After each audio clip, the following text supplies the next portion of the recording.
Hello and welcome to our YouTube channel. आज मैं आपको बनाना सिखाऊंगी थ्रेड से पैटर्न। बहुत ही इजी है, हम आराम से बना सकते हैं, बच्चों की एक्टिविटी भी हो सकती है ये। उसके लिए हमें जो जो चीज़ चाहिए मैं आपको बता देती हूँ। उसके लिए हमें चाहिए पेपर, थ्रेड एंड कुछ कलर्स। तो चले हम स्टार्ट करते हैं।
ये देखिए सुंदर सा पैटर्न बनके तैयार हो गया है।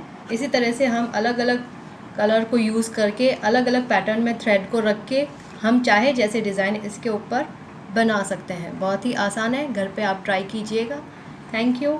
अगर आपको हमारा वर्क अच्छा लग रहा है, हमारा चैनल पसंद आ रहा है तो उसको लाइक, शेयर एंड सब्सक्राइब भी ज़रूर कीजिएगा। Thank you. Have a nice day.